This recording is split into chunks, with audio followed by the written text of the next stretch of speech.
Welcome to Boneheaded Boaters. What do we got for you this week? Another mystery sailboat. It's down there somewhere. I'll tell you what, it sure looks like the Drain Plug Mafia got after it this week, because a lot of the clips I've been sent this week were images like this, boats just going down. Now some of these clips are self-explanatory and others, kind of like this one, not 100% sure what happened here, but absolutely could be the Drain Plug Mafia doing its thing. Some of the other clips I saw, well, they are a little more self-explanatory. You kind of get the idea of what happened. Now fortunately, this crew actually didn't sink the boat and everybody was okay, but just that reminder, you gotta use a little extra caution at night. And a lot of times we see these clips and we think it's noobs, but it's not always noobs. New boaters are not the ones who are always at fault in these situations. Many things can go wrong. In fact, a lot of times, the pros make mistakes too, and that's what we're gonna explore a little bit today. Welcome back guys to this week's episode of Boneheaded Boaters of the Week. Now, many people think the pros have it down pat, and they may be a little bit correct on that. They've got a lot more experience out on the water than most people do.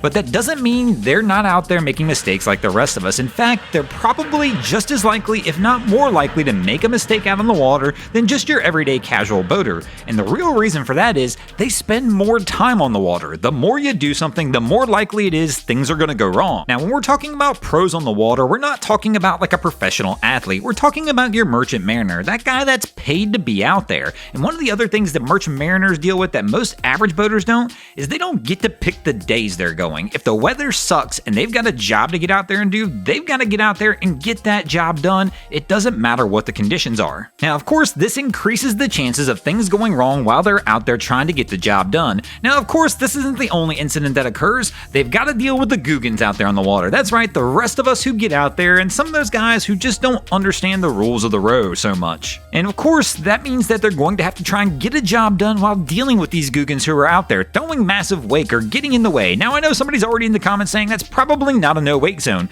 but yes, the law still says you're responsible for your wake. In a situation like this, they easily could have damaged something that these guys were trying to work on. Now, another situation the pros are going to be more susceptible to than your average day-to-day boater is going to be mechanical failure. These guys are out operating vessels that operate 24/7, which means things are more likely to break than Billy Bob's boat that only runs 6 times a year. Of course, that is if Billy Bob's boat's running at all. Now, when commercial mariners experience mechanical failure, it can be exaggerated a whole lot more than your typical pleasure boater because they're typically operating much larger vessels, which means it takes a whole lot longer to stop, a whole lot longer to turn, and of course the consequences can be a whole lot larger because they're operating a much larger vessel. Now, the commercial mariner is not always in the right. There are plenty of times where we catch videos where we'll see a commercial vessel doing something that makes us scratch our head a little bit, kind of like this video clip caught right here. Here we can tell the commercial vessel's parked right at the front of the lock. Once again, probably one of those guys who thinks he kind of owns the water because he's on a commercial boat, but the reality is this guy was already in the lock coming out. Now, of course, the commercial vessel's not going to back up, but it looks like the two guys at the front here, the captain of the commercial vessel and somebody on the pleasure craft, they have a few choice words for each other.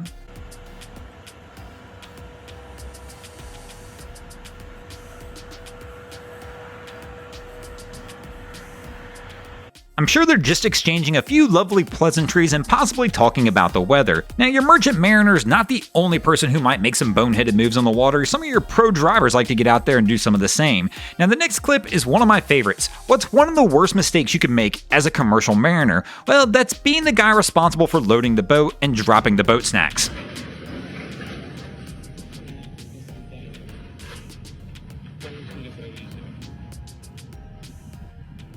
Now, this is definitely a defeated looking crew once they realized this was their food that was dropped on the deck of the boat. If I was the guy loading this, I'd probably be sleeping with one eye open. Thanks for watching, guys. I hope you enjoyed this week's episode of Boneheaded Boaters of the Week. If you ever see anything crazy happening on your waterways, be sure to hit me up on Facebook or Instagram and let me know, and you might see your stories over here.